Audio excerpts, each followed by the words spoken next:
యూకేలో కావాలని నేను ఇప్పుడు కాదు, మొట్టమొదటి మీటింగ్లోనే అప్పటికే జగన్మోహన్ రెడ్డి గారు నాకు ఆ ప్రతిపక్ష హోదా ఇస్తేనే నేను వస్తాను అని చెప్పి అన్నప్పుడు, సో అప్పుడు కూడా నేను అది కరెక్ట్ కాదు, మీరు రండి సభకి అని చెప్పి నేను ఆయన్ని కోరటం జరిగింది. బట్ రావట్లేదు. ఆయన స్టేటస్ కావాలని అడుగుతున్నారుగా, అపోజిషన్ స్టేటస్ కావాలని గట్టిగా భీష్మించుకుని. యాక్చువల్గా ఏంటంటే, ఇప్పుడు కాన్స్టిట్యూషన్లో ఇంతమంది ఉండాలి అని లేదు, కానీ రాజ్యాంగంలో ఏదన్నా స్పెసిఫిక్గా లేనప్పుడు ప్రీవియస్ కస్టమ్స్ని మనం ఫాలో అవ్వాలి అనేది కూడా కాన్స్టిట్యూషన్లో ఉంది. సో దీనికి ఏమైంది, 1952లోనే అప్పుడు ఈ సమస్య వచ్చినప్పుడు పార్లమెంట్లో 10% ఉంటేనే ఏదన్నా సభకి కోరం ఉండాలి. సో మినిమం ఆ కోరంకి సరిపడా సభ్యులు కూడా ఒక పార్టీకి లేకపోతే అపోజిషన్ పార్టీకి వారికి ఇవ్వటం కుదరదు అని లోక్సభలో అప్పటి స్పీకర్ గారు ఫాలో అయ్యారు. ఐ థింక్ హుకుమ్ సింగ్ గారి టైంలోనే ఎప్పుడు అది స్టార్ట్ అయింది, ఇన్ లేట్ 50sలో.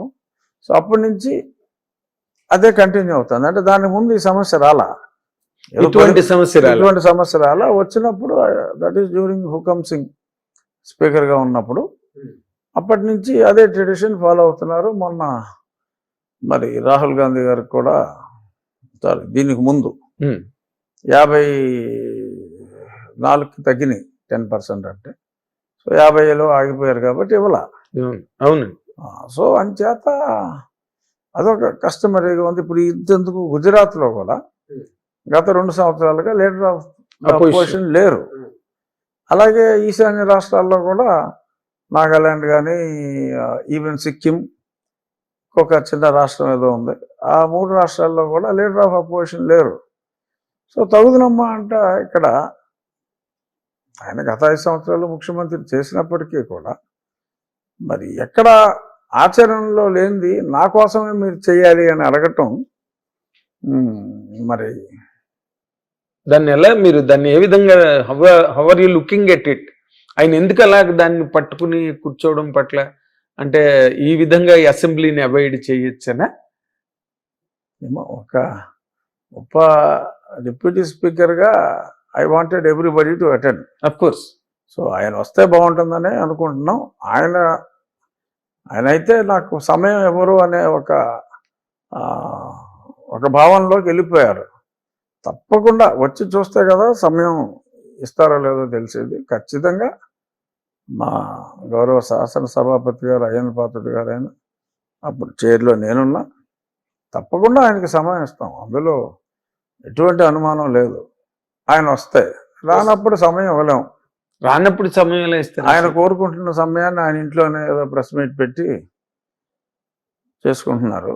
అంతెందుకు ఓపెన్గా సభకు రమ్మని ప్రజల కోరిక, అందరి కోరిక. ఎందుకంటే లీడర్ ఆఫ్ ద అపోజిషన్ అనేది కూడా single opposition party. So as a single opposition party also he will get sufficient time. Is due importance అన్నది ఉంటుంది. He will get sufficient time. ప్రతిరోజు ప్రశ్నోత్తరాల సమయంలో 2 ప్రశ్నలు వైసీపీ వాళ్ళకి వెళ్తాయి, 2 ప్రశ్నలు. So you can question in the question hour. So అంతకంటే టైంలోనే మాట్లాడాలి కదా. అవును, అలాటెడ్ టైమే. ఇప్పుడు క్వశ్చన్ అవర్ అంటే అప్రాక్సిమేట్గా 10 నిమిషాల వరకు ఉంటుంది. 2 ప్రశ్నలు ఆయన మాట్లాడచ్చు. So he will get enough time if he's willing. ఇప్పుడు నిద్రపోయేవాడిని లేపగలం, నటించేవాడిని లేపలేం కదా. But I wish you would attend atleast next budget సెషన్కైనా.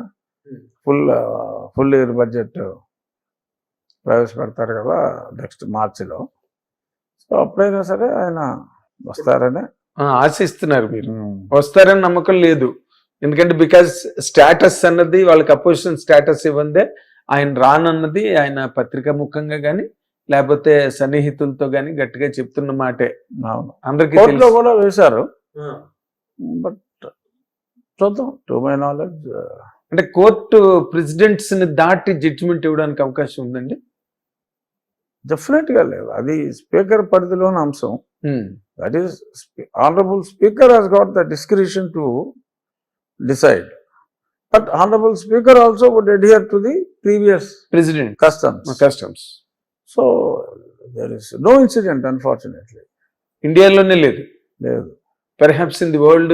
ఇప్పుడు లాస్ట్ టైం పీజేఆర్ గారికి తెలంగాణలో కాంగ్రెస్ పార్టీ 26 సీట్లు వచ్చినాయండి, అప్పుడు 296 ఉన్నప్పుడు. అవును, ఎన్టీ రామారావు స్వీప్ చేశారు కదా, అప్పుడు రాలా స్టేటస్ రాలా.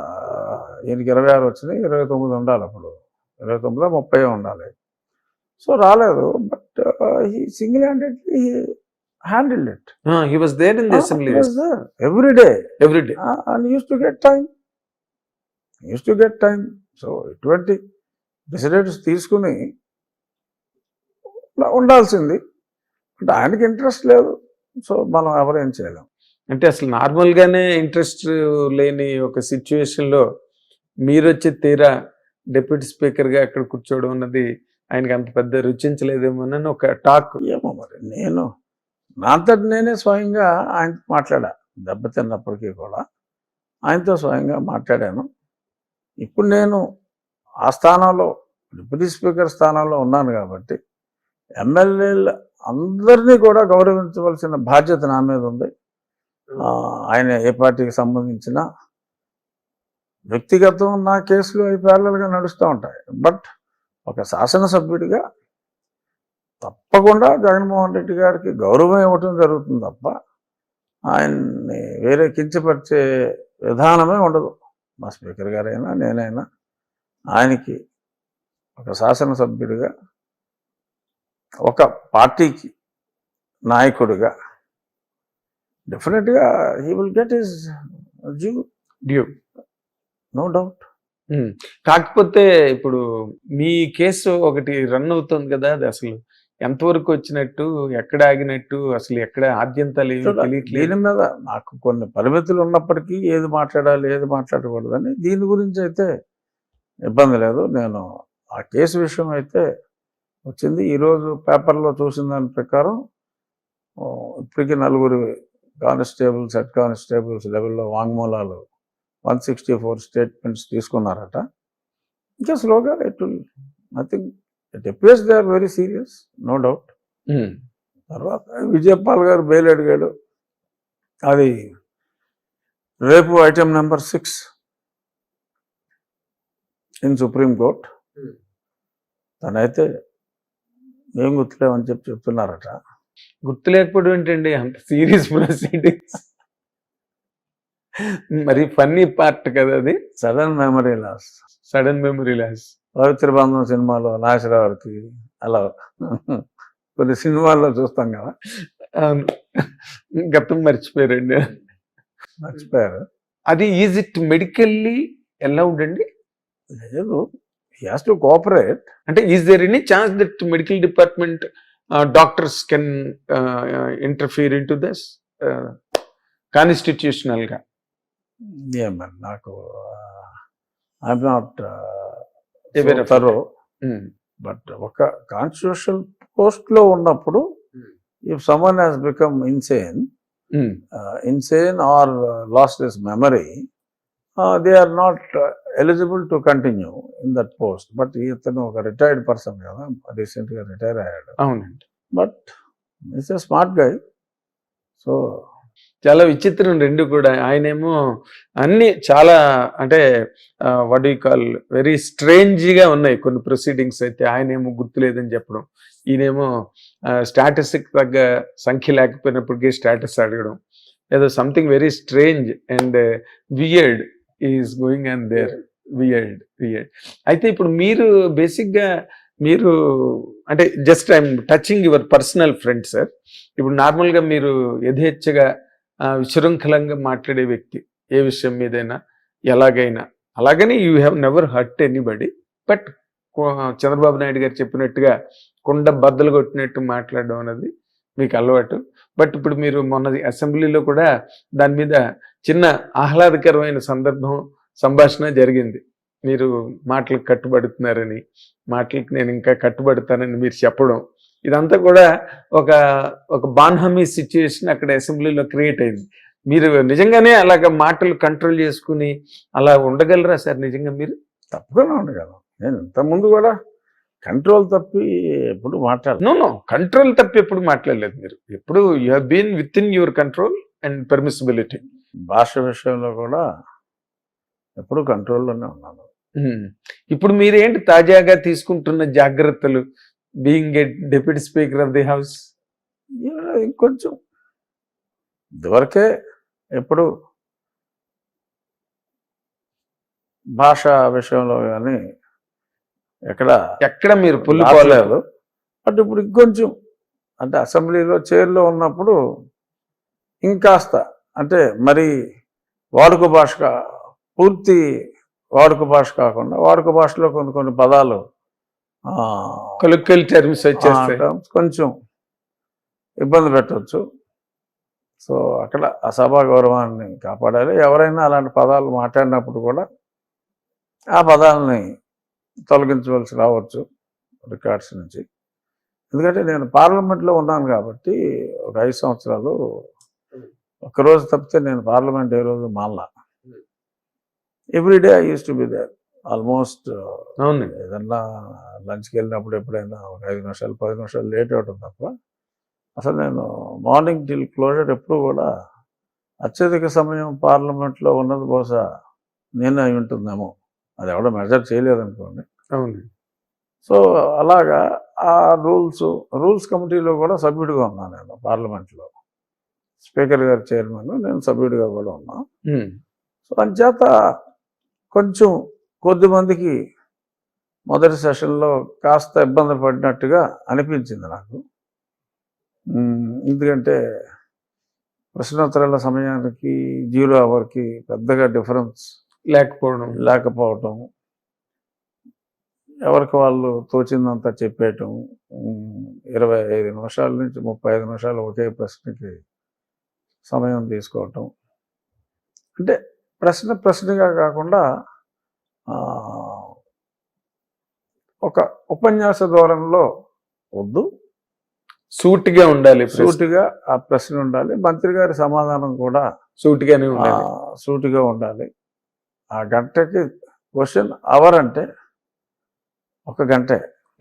భారతదేశంలో ఎక్కడైనా క్వశ్చన్ అవర్, పార్లమెంట్లో అయినా ఏ అసెంబ్లీలో అయినా గంటే ఉంటుంది. ఏ స్టేట్ అసెంబ్లీలో గంటే క్వశ్చన్ అవర్ అని ఎందుకు అంటున్నారు? క్వశ్చన్ అవర్స్ అని ఎందుకు అంటలా? సో క్వశ్చన్ అవర్లా ఉండాలి. It should not become question hours అనేది నా ఉద్దేశం. సో ఇక్కడ sudden transformation is difficult. So gradually డెఫినెట్గా ఇప్పుడు 0 అవర్లో కూడా డెఫినెట్గా సభ్యులు 2 నిమిషాల్లోనే క్లుప్తంగా బట్ సంక్షిప్తంగా కూడా చెప్తున్నారు. అవునండి. అసలు మామూలుగా point is reaching where it should reach. So వాళ్ళ సమస్య 0 అవర్ అంటే okay, matter of public importance. So ఆ పబ్లిక్ ఇంపార్టెన్స్ గురించి వారి నియోజకవర్గంలో కానీ రాష్ట్రంలో కానీ ఇప్పుడు ఇది జరుగుతుంది. So I want to bring this to the notice of the concern minister through the speaker. So precisely that is what meant. It's that or is meant for that. So దానికి అది కాకుండా ఇంకేదో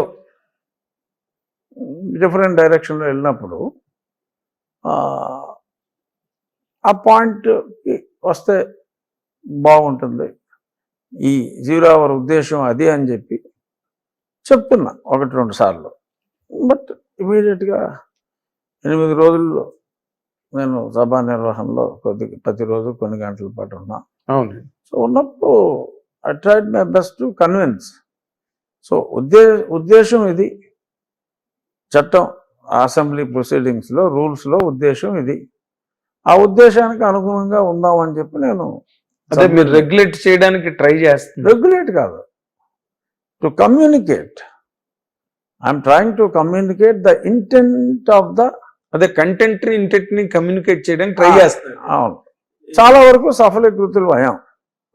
సఫలీకృతులు అయ్యారని చెప్పు ఖచ్చితంగా. ఎందుకంటే నేను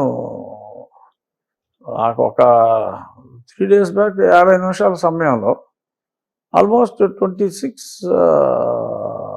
పీపుల్కి I could give chance in 0 hour, which has never happened. Which has never happened exactly. So so మీతోనే ప్రారంభం. people are very happy because they were able to exactly pinpoint their constituency problem. That is what it is meant. That hour is meant for that. Meant for that. Meant. So ఏమవుతుందంటే 2.5 hours question అవర్కి వెళ్ళేటప్పటికి 0 hourని తీసేవాల్సి వస్తుంది. Other business, important business ఉంటుంది కాబట్టి యాక్చువల్గా 0 hour is very important. అవునండి. So దానికి సమయం, ప్రశ్నోత్తరాల సమయం దీన్ని మింగేస్తుంది.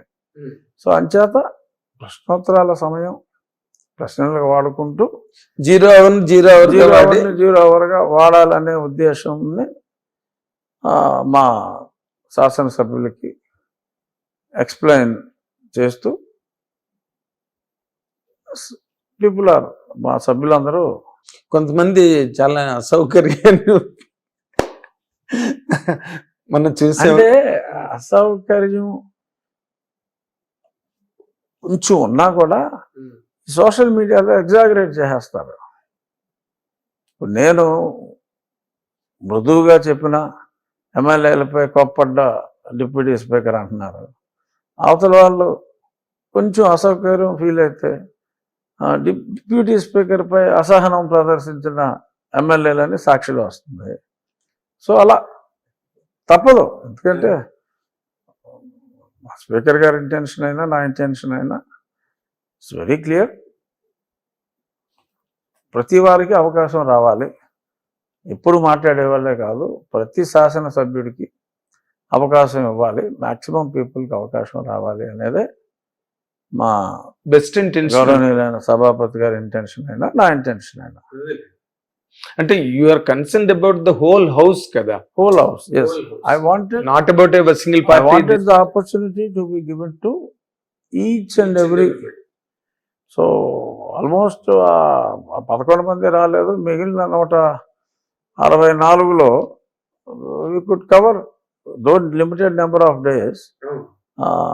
Around 134 people have got chance to speak. Very very big tall అండి. Very big tall. ఎందుకంటే బికాజ్ అందరి చేత అదే స్టిపులేటెడ్ పీరియడ్ ఆఫ్ టైంలో మాట్లాడించడం అన్నది వాళ్ళు ఎంతో కొంత కంట్రోల్ అయితే తప్పితే అది జరిగే పని కాదు. And to that extent you must be appreciated for that. Just we are happy, and I can say 95+% MLAs are also very happy.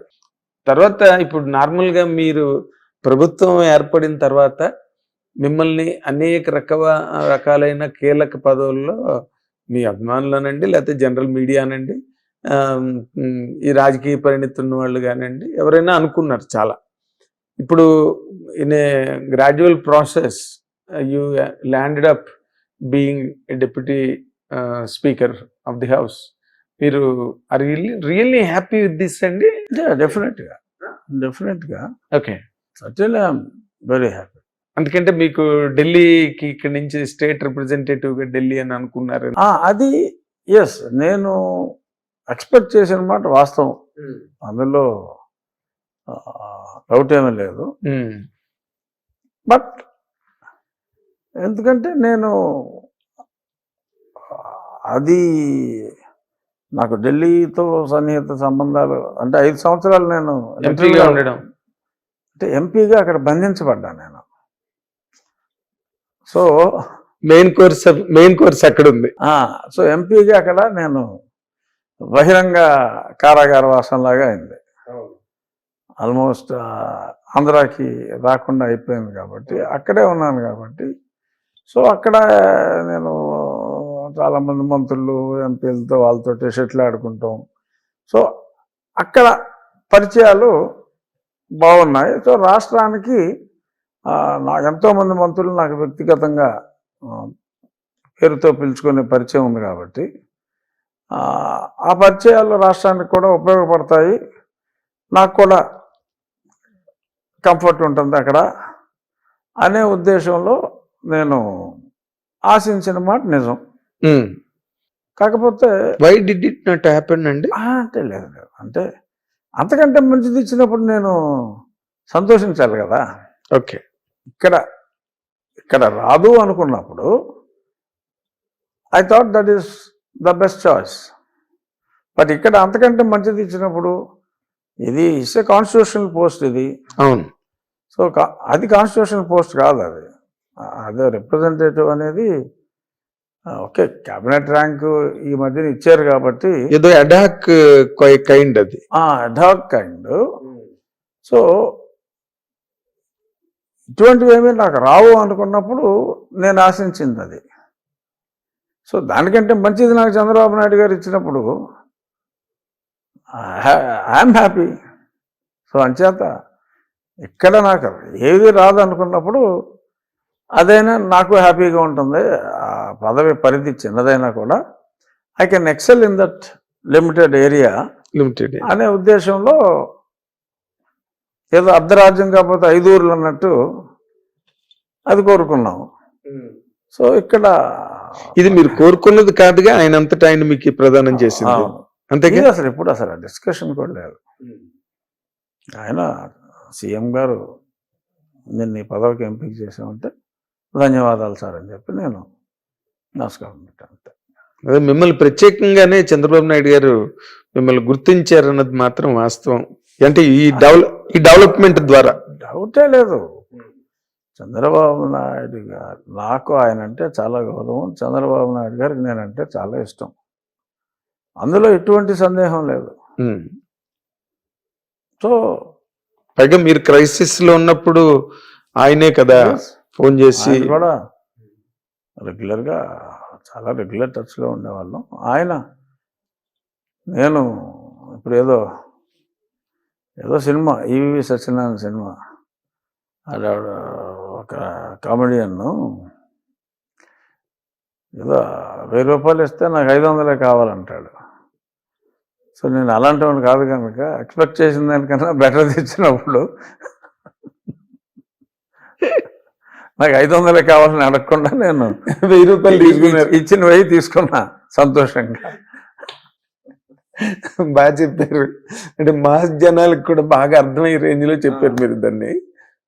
అంటే ఆయన the way he spoke to you, మీరు అక్కడ చైర్లో కూర్చున్నప్పుడు మిమ్మల్ని చూసి మీరు ఫేస్ చేసిన టర్బులెన్స్ అండ్ టర్మాయిల్ వాటన్నిటినీ కూడా మళ్ళీ రిఫర్ చేసి ఆయన ఆ టైంలో ఆయన అని మిమ్మల్ని చాలా he extolled you so much really being such a veteran politician. ఆయన పవన్ కళ్యాణ్ గారు అండ్ లోకేష్ గారు, విష్ణు కుమార్ రాజు గారు, అందరూ కూడా స్పోక్. ముఖ్యంగా నేను చంద్రబాబు నాయుడు గారిని ఎందుకు రిఫర్ చేశానంటే, మీరు ఇందాక చెప్పినట్టుగా ఆయన ప్రత్యేకంగా మిమ్మల్ని గుర్తుపెట్టుకుని ఆ పార్టీ నుంచి ఈ పార్టీకి వచ్చి ఇక్కడ గెలిచి చేసినందుకు మిమ్మల్ని రికగ్నైజ్ చేసి బాగా మిమ్మల్ని డ్యూ ఇంపార్టెన్స్ మీకు ఇచ్చినట్టు ఫీల్ అయ్యారా మీరు? డెఫినెట్గా. అయినప్పుడు ఆయన అన్న మాటలు ఎంత గొప్ప మాటలు అన్నది people have discussed it has come in to A wider discussion. ఎలాగంటే మీ గురించి చెప్పి, మీరు ఫేస్ చేసిన టర్మాయిల్ గురించి చెప్పి, అండ్ ఆ సీట్లో అది దానికి తోడు మా స్పీకర్ గారు నాకు సన్నిహితుడు అవడం, ఎప్పటి నుంచో మాకు స్నేహం ఉంది. నాకు ఎక్కువ అవకాశం కూడా ప్రతిరోజు 2-3 hours నాకు హౌస్ కండక్ట్ చేయడానికి every day he has given me chance. లిటరల్గా 8 రోజులు నాకు పదవి ఇచ్చిన తర్వాత అదే యూ హ్యావ్ కంటిన్యూస్లీ అటెండెడ్ అండి every day. He give me the chance to 2 రోజులు క్వశ్చన్ అవర్ 0 hour కూడా నేనే హ్యాండిల్ చేశాను. So he has given me great chance to conduct the house. So that way ఇచ్చిన పదవి మంచిదైనా దానికి మించి కూడా మా స్పీకర్ గారు నాకు ఫెసిలిటేట్ చేశారు కదా. So that is important. సౌకర్యం కల్పించారు. అంటే మెంటల్గా you have your own place role to play. అలా ఊరికే ఏదో డిప్యూటీ స్పీకర్ అంటే ఏదో బొమ్మలాగా కాకుండా they made you real one అక్కడ కూర్చోబెట్టి చేశారు. అంటే ఆయన కూడా మీ గురించి చాలా గొప్పగా చెప్పారు కదా. ఆయనకి ఇంట్రడక్షన్ అక్కర్లేదు, రచ్చబండ ద్వారా మొత్తం ప్రజానీక అందరికీ ఆయన పరిచయం అయిన మనిషి అని. అంటే nobody has minced words about you. ఉన్నది ఉన్నట్టుగా మనసులో ఉన్న ఆలోచనలు అన్నీ కూడా అభినందనల రూపంలో అందరూ బయట పెట్టేశారండి. ఎక్కడ nobody has really concealed anything. దాంట్లో that was the best part of that. అంటే ఏ డిప్యూటీ స్పీకర్కైనా మనస్ఫూర్తిగా మాట్లాడినట్టు అందరూ అది ప్రస్ఫుటంగా అందరికీ అర్థమైంది. ఎగ్జాక్ట్లీ. మీరు కూడా రేపటి నుంచి నా కష్టాలను గుర్తించి ఇవాళే నాకు మాట్లాడడానికి అవకాశం ఇచ్చిన స్పీకర్ గారికి నేను నా ధన్యవాదాలని చెప్పి మీరు ఉపన్యాసం ప్రారంభించడం. Everybody has enjoyed your presence, your role, your existence there in assembly. యాక్చువల్గా deputy speaker if there is any important topic ఉన్నప్పుడు deputy speaker can't speak, but deputy speaker can make a request and you can speak. But రెగ్యులర్గా మాట్లాడితే బాగోదు. Yes. ఏదైనా very important issue మీద మాట్లాడాలి అనుకున్నప్పుడు అప్పుడు నేను చైర్ మీద లేకపోతే నేను స్పీకర్ గారిని రిక్వెస్ట్ చేసి మాట్లాడవచ్చు. మాట్లాడకూడదని లేదు, కానీ నార్మల్గా మాట్లాడరు. ఇన్ రేర్ సర్కమ్స్టాన్సెస్లో అవసరమైనప్పుడు it's not disallowed. But speaker can speak, but deputy speaker can speak. ఈ మాట correct. It is not disallowed అన్నారే, that's a very very valuable term. మంచి మాట అన్నారు. మీరు కూడా చాలా ఇమోషనల్ అయ్యారు రాజుగారు. డెఫినెట్గా. అంత ఇమోషనల్ గా మీరు అవడానికి అసలు what has really triggered with in you అండి? అంటే అసలు ఒకటి అంతసేపు అందరూ వాళ్ళు మాట్లాడటం, అందులోనూ నేను ఇది అసలు ఎక్స్పెక్ట్ చేయలే. ఏది ఈ డెవలప్మెంట్? అసలు అసెంబ్లీ స్టార్ట్ అయింది, అంతా నార్మల్గానే ఉంది. అసలు నేను not even 0.1% idea. No hint, nothing. సడన్గా సీఎం గారు పిలిచి సీఎం గారు రమ్మన్నారు. అయితే ఎన్డీఏ అభ్యర్థిగా మిమ్మల్ని ప్రపోజ్ చేస్తున్నామని చెప్పి ఆయన చెప్పడం జరిగింది. సో మీకు ఎక్కడ ఏమాత్రం ఉప్పు అందకుండానే it is only sudden moment. Okay. So but మీరు ఇమోషనల్. ఆయన పవన్ కళ్యాణ్ గారు మాట్లాడుకుని ఉంటారు బీజేపీతో, ఆఫ్ కోర్స్. బట్ నాకు ఎన్డీఏ అభ్యర్థిగా రాజుగారు మిమ్మల్ని ఎంపిక చేశాం. బట్ ఇన్ జనరల్గా నేను ఇంకొక మాట కూడా మీ ముందుకు తీసుకురావాలి. It is not really irrelevant కాదండి. మీ మొదటి నుంచి మిమ్మల్ని, సరే మీరు ఢిల్లీ రిప్రజెంటేటివ్గా ఏదో మీరు అనుకున్నారు, చాలామంది అనుకున్నారు మీరు చెప్పిన దాని ప్రకారం. బట్ మీరు అందరూ మీరు టీటీడీ బోర్డు చైర్మన్ అవుతారని ఎక్స్పెక్ట్ చేశారు. ఈ రోజున బిఆర్ నాయుడు గారు అయ్యారు. దాని మీద మీ తాలూకా ఒపీనియన్ ఏంటి? ఎందుకంటే ఐఎమ్ ఎక్స్ట్రీమ్లీ హ్యాపీ మా బిఆర్ నాయుడు గారికి వచ్చినందుకు. ఎందుకంటే నేను అంతే డిజర్వ్ అని అనుకున్నాను, నాయుడు గారు కూడా అంతే deserved for any good post. నేను చెప్పేది ఎందుకంటే జగన్మోహన్ రెడ్డి ఎంతమంది మీద ఎన్ని కేసులు పెట్టినా నా ప్రభుత్వాన్ని కూల్చడానికి కుట్ర చేస్తున్నారని A1గా నన్ను, A2గా ఆయన్ని, A3గా ఆంధ్రజ్యోతి పెట్టడం జరిగింది. సో ఎవరి మీద ఎన్ని కేసులు పెట్టినా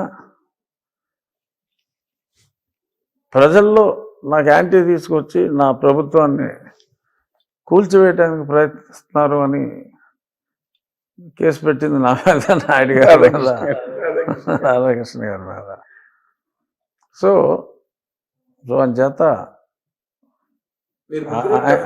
ఆయన చిత్తూరు జిల్లాలో పుట్టి పెరిగిన వ్యక్తి.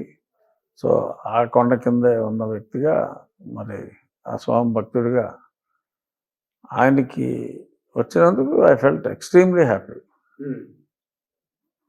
ఇప్పుడు కాదు, నేను చాలామంది నేను అది ఎక్స్పెక్ట్ చేశాను అనుకుంటారు. నేను లాస్ట్ సెషన్ అప్పుడు అంటే సమ్వేర్ ఇన్ జూలైలో అయింది కదా. లాస్ట్ సెషన్ అప్పుడే నేను ఆయనకి ఫోన్ చేసి, sir I got reliable news, you are going to be the chairman అని చెప్పి అడ్వాన్స్డ్గా కంగ్రాచులేషన్స్ చెప్పి కూడా 3 నెలలు అయింది. అబ్బా, చాలామంది నేను ఇంకా పోస్ట్ నాకు వస్తుందని అనుకుంటున్నానని చెప్పి, లేకపోతే నాకు వస్తుందని అనుకున్నప్పుడు, సో నాకు తెలుసు అది నాయుడు గారికి వస్తుందని. అనౌన్స్మెంట్ లేట్ అయినప్పటికీ కూడా నాయుడు గారి కోసం రిజర్వ్ చేయబడింది అన్న విషయం మీరు గ్రహించారు. అది నేను ఆయన్ని కంగ్రాచులేట్ కూడా చేశా. ఒకసారి నా భీమవరంలో మీడియాతో మాట్లాడుతూ ఉంటే ఎవరో ఇలాగే మాట్లాడినప్పుడు అది మా టీవీ5 నాయుడు గారికి అయ్యాను కూడా అనేసా. ఇప్పుడు 3 నెలల క్రితం.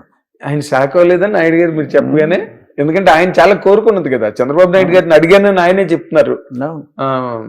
నిన్న ఆయనకి జరిగిన ఆయన అందులోనూ ఫస్ట్ 1 వీక్లోనే చాలా పెను మార్పులకి అక్కడ శ్రీకారం చుట్టారు. సో ఆయన పరిపాలనలో డెఫినెట్గా పాత వైభవం, ఆ తిరుమల కొండకి పాత వైభవం తప్పకుండా వస్తుంది. పునర్వైభవం మళ్ళీ ముందు అసలు అన్డౌటెడ్లీ పునర్వైభవం ముందు దేంతో మొదలైందంటే తిరుపతి కొండ మీదకి వెళ్ళగానే గుమ్మలు ఆడిపోతున్నది నేతి వాసన ఫస్ట్. అది బ్రహ్మాండంగా జరిగింది. అండ్ ది అదర్ థింగ్స్ ఏదో అంటే నాన్ హిందూస్ ని అదర్ డిపార్ట్మెంట్స్ లో not suppose to be there. But ఎవరండి అసలు who appointed them really? Appoint అయ్యాక you don't find a single Hindu in any Muslim institution, completely religious. I am talking it. I am not talking about a shop or a business. This is not a government job. That's what it is. So government job aithe okay, you have to accommodate all reservation untai. This is a Hindu charitable institution or Hindu temple lo. The name itself is Hindu. So you are not supposed to give any post to anyone. You should not. But government kuda paatha governmentlu even well before Jagannath Reddy, of course Jagannath Reddy garu vachin tarvata he has completely blasphemed the whole Tirumala and everything anukondi. It is fair enough to say that blasphemy ki odigattaru ayana, and of course he paid for that in form of losing the power and all that. But even well before that వాళ్ళు అసలు వాళ్ళని appoint చేయడమే correct కాదు కదా. Problem ఎవడో come with wrong certificate చెప్పలేం. అలా జరగచ్చండి. Okay, డెఫినెట్గా. అండ్ నాయుడు గారు మాట్లాడుతున్న దానిలో నిన్న మొన్న నేను ఎక్కడో చూశానండి, ఈ వేద పాఠశాలల సముద్ధరణ పునరుద్ధరణకి అండ్ విస్తరణకి కూడా, వాటిని ఇంకా బాగా చేయడానికి, వాటికి ఇంకా ఏదో చేయడానికి చాలామంది ప్రపంచవ్యాప్తంగా ఎంతోమంది విరాళాలు ఇవ్వడానికి వాటికి సిద్ధంగా ఉన్నారని మాట అన్నారు. రియల్లీ డస్ తిరుపతి నీడ్ అండి donations from otherwise such an affluent place?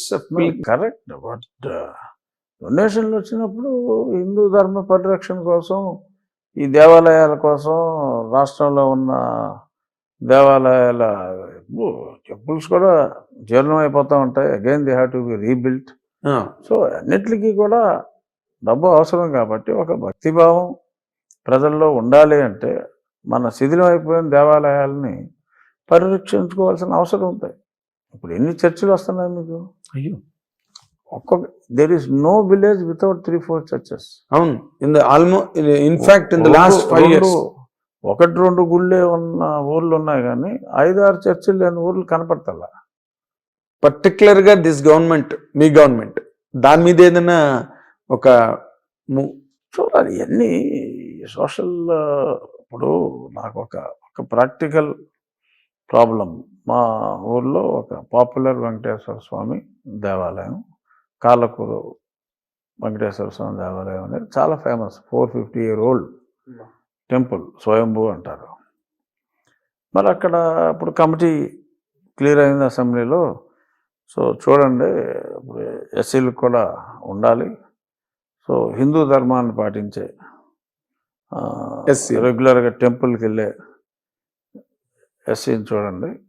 అంటే రెగ్యులర్గా దేవాలయానికి popular temple, Hindu believers who attends some pujas in temple or some functions in టెంపుల్కి అటెండ్ అయ్యే వాళ్ళని చూడండి అంటే ఐ వాజ్ షాక్డ్. ఆ పర్టికులర్ విలేజ్ 5-6 విలేజ్లో సెలెక్ట్ చేసుకోవచ్చు, but first preference let us give it to that particular village where the temple is situated. I could not find even a single person. Certificates are there for almost all, but జెన్యున్గా గుడికి వచ్చే వ్యక్తి ఒక్కడూ లేడు, not even a single film. నీలూరులో పరిస్థితి ఏంటో చూడాలి. ఎవరో లేనప్పుడు ఎవరో లేరురా బాబు ఏం చేయమంటామని I have to write a letter back. I can't. తెలిసి ఇప్పుడు గుడికి రాని వ్యక్తి, ప్రతి వారం చర్చికి వెళ్ళే వ్యక్తికి దేవాలయ ట్రస్టీ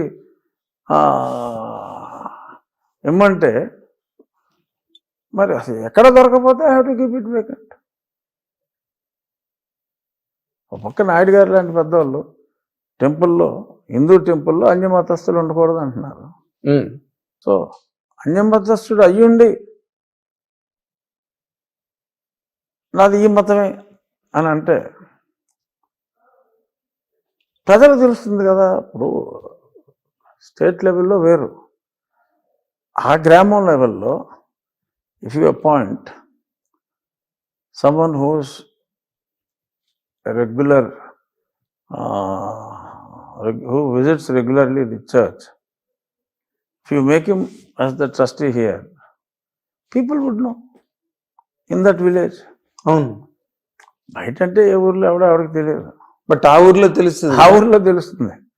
అంత ముఖాముఖి ఉంటారు, ముఖాముఖి ఉంటారు కదా, ఎలా ఇచ్చారు అని అంటారు. సో ప్రభుత్వానికి చెడ్డ రాకూడదు, సెలెక్ట్ చేయాలి అంటే ఇప్పుడు ఇంకొక ఊర్లో చూడమంటాం, ఆ నియర్ బై విలేజ్ చూడమంటాం. ఏదో సామి చెప్పినట్టు గుడి ఉన్న ఊళ్ళోనే సున్నా అంటుంటే do expect in other villages? ఏమో, అందుకనే it has to be examined అంతే, చూడాలి. బట్ దీస్ థింగ్స్ అంటే హిందూ పరిరక్షణ సంస్థల నుండి, లేకపోతే హిందూ ధర్మ సంస్థాపన, మళ్ళీ పునరుద్ధరణ, ఈ కార్యక్రమాలన్నిటిలో కూడా ప్రభుత్వం, ఇప్పుడు మీ కూటమి ప్రభుత్వం ఏదైతే ఉందో అగ్రెసివ్ గా వెళ్ళదలుచుకుందండి, లేకపోతే ప్రభుత్వానికి మతానికి సంబంధం లేదండి. ప్రభుత్వానికి మతానికి సంబంధం లేదు. ప్రభుత్వానికి మతానికి గత ప్రభుత్వం బాగా లింక్ పెట్టిన ఛాయలు, దాఖలాలు చాలా నిండుగా దొరికాయి. అదే దట్స్ రాంగ్ అంటున్నా నేను. That's wrong. So you don't want to beat on the same track. భారతదేశం it's a secular, of course, లౌకిక సెక్యులర్ దేశంలో government is not suppose to indulge in any religious activities as government. ఇప్పుడు British వాళ్ళు ఉన్నప్పుడు హిందూ టెంపుల్స్ని ఆదాయం వస్తుందని చెప్పి ఈ రాష్ట్ర టాక్సేషన్ పరిధిలోకి తెచ్చారు. ముస్లిం సంస్థలను అంటుకోవాలా, క్రిస్టియన్ సంస్థలను అంటుకోవాలా. మీ ప్రాపర్టీస్ మీరే మేనేజ్ చేసుకోండి, మీ మసీదులు మీరే మేనేజ్ చేసుకోండి, మీ చర్చిలు మీరే మేనేజ్ చేసుకోండి. ఇక్కడ మటుకు ఏం చేశారు, they are getting some 33% of the revenue నుంచి ప్రభుత్వానికి రావాలి అని చెప్పి సో ఆ ఫండ్ నుంచి ఆ డొనేషన్గా ఇస్తున్నారు. ఆ మిగిలిన అమౌంట్ కూడా ఏదైనా గుడి పునర్నిర్మించాలి అనుకుంటే 33% ఆ గుడి ఆదాయం నుంచి కానీ మిగిలిన ఆదాయం 33% ఇచ్చేయాలి వాళ్ళకి, గవర్నమెంట్కి. మిగిలిన ఆదాయం ఏదైనా నిల్వ ఉంటే అది కానీ విలేజెస్ ఆ గ్రామస్తులు కానీ 33% ఇస్తే ఆ మిగిలిన 66.5 వీళ్ళు 33.5 ఇస్తే మిగిలిన అమౌంట్ ఈ ఫండ్ నుంచి ఎండోమెంట్స్ డిపార్ట్మెంట్ శాంక్షన్ చేస్తుంది. అది దేవాలయాల డబ్బు ప్రభుత్వం అజమాయిషీ చేస్తుంది అంతే తప్ప రాష్ట్ర ప్రభుత్వ ఖజానా నుంచి డబ్బులు ఎవరు ఇవ్వకూడదు. అదే that almost becomes like an encouraging certain religion against the secular. ఇవ్వకూడదు. కానీ చర్చెస్ కడతానికి రాష్ట్ర ప్రభుత్వం డైరెక్ట్గా గతంలో డబ్బులు కేటాయించింది. సో అదే నేను అప్పుడు మోడీ గారికి కూడా కంప్లైంట్ ఇచ్చా, దిస్ ఈస్ ఇన్కరెక్ట్ అండి. ఇప్పుడు రామాలయం కట్టారండి, నరేంద్ర మోడీ గారు టుక్ ద ఇనిషియేటివ్, విహెచ్పి వాళ్ళు పబ్లిక్ డొనేషన్కి వెళ్ళారు తప్ప గవర్నమెంట్ ఫండ్స్ ఏం వాడలేదు. కేంద్ర ప్రభుత్వం రాష్ట్ర ప్రభుత్వం సింగిల్ రూపీ ఇవ్వకూడదు కదా, మరి దట్ ఈస్ యాంటీ కాన్స్టిట్యూషన్ కదా అది. So but almost last 5 years లో జరిగినవన్నీ అట్లాగే జరిగాయి, యాంటీ కాన్స్టిట్యూషన్ లాగే జరిగాయి. Will a special action be taken అండి? ఏముండదు. ఐ డోంట్ థింక్ యాక్షన్ తీసుకోవాలని చాలా ఉన్నాయి. ఇది యాక్షన్ తీసుకుంటే కాదు, కానీ మనకున్న రాజ్యాంగాన్ని మనం గౌరవిస్తూ వి షుడ్ అడ్హియర్. అందులో కట్టుబడి ఉండాలి. దేవాలయానికి ఇవ్వకు, చర్చికి ఇవ్వకు. ప్రభుత్వంగా జగన్మోహన్ రెడ్డి వ్యక్తిగత ఆస్తి నుంచి 100 కోట్లు చర్చిలకు ఇచ్చుకోవచ్చు, అది కాదు కదా ఆయన చేసింది. అది చేస్తే తప్పులేదు. వ్యక్తిగతంగా తన వ్యక్తిగత ఆస్తి ఇచ్చుకోవచ్చు తను నమ్మిన దేవాలయానికి. అది క్రీస్తు దేవాలయం కావచ్చు, మసీద్ కావచ్చు, హిందూ దేవాలయం కావచ్చు. He has got his own freedom to donate, but not public money. Not public money for any religion.